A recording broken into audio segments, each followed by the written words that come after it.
Gas খাতের অব্যবস্থাপনা দূর করে দুর্নীতি কমালে দাম বৃদ্ধির কোনো প্রয়োজন পড়বে না বলে মনে করেন বিশিষ্ট নাগরিকরা।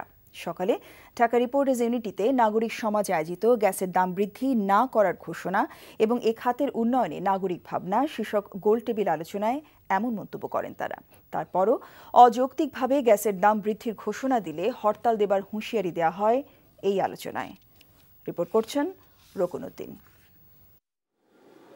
মাস কয়েক আগে বিতরণকারী প্রতিষ্ঠানগুলোর প্রস্তাবের ভিত্তিতে গ্যাসের দাম বাড়ানোর জন্য গণশুনানি করেছিল এনার্জি রেগুলেটরি কমিশন।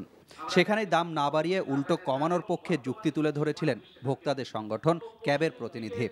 এই গোলটেবিল আলোচনায় সেই সব যুক্তি ঘুরে ফিরে তুলে ধরেন সবাই। সাথে সরকারকে তাগিদ দেন এই খাতের অব্যবস্থাপনা দূর করার। এই খাতের যে অব্যবস্থাপনা, সেই অব্যবস্থাপনা দূর হোক।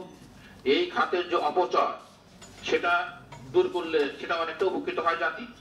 দুর্নীতি খুব বড় একটা বিষয়। এই অফিসারদের তাদের যে দুর্নীতি এবং তাদের যে এক ধরনের এইসব বিষয়ে পরিচালনার জ্ঞানের অভাব, তার ফলে হয়েছে কি যে এখন এটা একটা বিরাট একটা মাথা ব্যথার কারণ হয়েছে। জনগণের সুবিধার কথা ভেবে নয়, ব্যবসায়িক চিন্তাভাবনা থেকেই গ্যাসের দাম বাড়ানোর পরিকল্পনা চলছে বলেও অভিযোগ করেন অনেকে। সরকারের রাজস্ব বৃদ্ধি এবং ব্যক্তি খাতে এলপিজি ব্যবসার অবাধ মুনাফা লাভের সুযোগ সৃষ্টির জন্যই জ্বালানি বিভাগ গ্যাস ও সিএনজির দাম বৃদ্ধি করতে চায়। গ্যাসের দাম যেদিন বাড়ানো হবে সঙ্গে সঙ্গে আমরা হালুয়া রুটি আর গদি ভাগাভাগির হরতাল না, জনগণের স্বার্থে হরতালের কর্মসূচি নিয়ে এইটার প্রতিরোধে আমাদের রাস্তাতে নামতে হবে।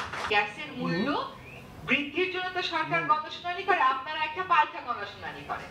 গ্যাসের মূল্য কমানোর জন্য এবং জনগণের কাছে সহজলভ্য করার জন্য একটা গণশুনানি। সিএনজির দাম হবে অক্টেনের 4 ভাগের 1 ভাগ, এমন আইনের কথা স্মরণ করিয়ে দিয়ে সরকার নিজেই আইন মানছে না বলে উল্লেখ করেন বক্তারা। গ্যাসের মূল্য হওয়ার কথা ওই নিয়ম অনুযায়ী 22 টাকা 50 পয়সা, কিন্তু এখন মূল্য বোধহয় 35। তার মানে সরকার কন্টিনিউয়াসলি নিয়ম ভঙ্গ করে আরবিট্রারিলি মূল্য বাড়াচ্ছেন। সব নিয়ম কানুন মানলে বর্তমান প্রেক্ষাপটেও গ্যাসের দাম বাড়াতে দূরে থাক, উল্টো কমবে বলে মনে করেন আলোচনায় অংশ নেয়া বিশিষ্ট জনেরা। রকুনউদ্দিন, এনটিভি নিউজ, ঢাকা।